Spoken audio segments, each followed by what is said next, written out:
Assalamualaikum warahmatullahi wabarakatuh. Apa kabar teman-teman semua di sana? Semoga dalam kondisi yang bahagia, selalu diberi kesehatan dan selalu diberi rezeki yang berlimpah oleh Allah Subhanahu wa taala. Amin amin ya robbal alamin.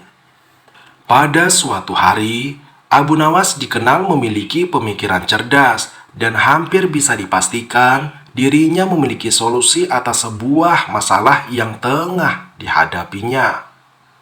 Selain itu, Abu Nawas juga dikenal sebagai saudagar buah-buahan yang dipanen dari kebun miliknya sendiri yang lumayan luas. Bahkan, saking luasnya kebun yang dimiliki oleh Abu Nawas, sejauh mata memandang yang terlihat adalah bak permadani hijau yang tumbuh subur.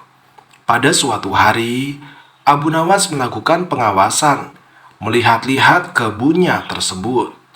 Dirinya berjalan kaki, menyisiri kebunnya melewati tiap petak kebun yang ditanami berbagai macam tanaman sayur mayur dan buah-buahan segar. Abu Nawas sangat bangga dan bahagia melihat tanamannya yang tumbuh subur dan menghasilkan banyak buah yang berkualitas. Ucapan puja dan puji syukur terus-menerus terucap dari bibir Abu Nawas kepada Tuhan. Pada siang hari yang cukup terik itu, perjalanan Abu Nawas yang sedang mengawasi lahan kebun miliknya mendadak berhenti pada sebuah petak di mana tumbuh subur pepohonan arbei. Abu Nawas memandangi dengan detail tiap bagian pohon arbei miliknya tersebut. Dirinya memperhatikan rantingnya, daunnya, hingga buahnya yang nampak segar bergelantungan. Karena terik matahari begitu panas tepat di atas kepala dan dirinya merasa lelah, Abu Nawas kemudian berhenti dan beristirahat di bawah pohon arbei yang lebat. Bekal makanan yang sudah disiapkan oleh istrinya segera dibuka dan disantapnya. Kali ini makanan yang dia bawa tidak pedas-pedas amat. Sangat enak, gumamnya dalam hati. Dengan ditemani semilir angin yang sepoi-sepoi, Abu Nawas puas menikmati makanan dari istrinya tersebut.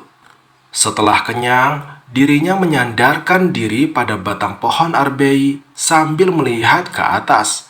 Dilihatnya buah arbei yang ranum. Sesaat itu pula, dirinya memandangi buah labu yang ada di petak seberang. Betapa besar buahnya serta ranum. Bukan Abu Nawas kalau dirinya hanya memandang saja. Ya, seperti biasa, Abu Nawas mulai merenungi buah-buahan yang tumbuh subur segar dari kebun miliknya. Tiba-tiba saja terlintas sebuah pemikiran di benak Abu Nawas. Aku heran, apa sebabnya ya pohon arbei yang sebesar ini namun buahnya hanya kecil saja.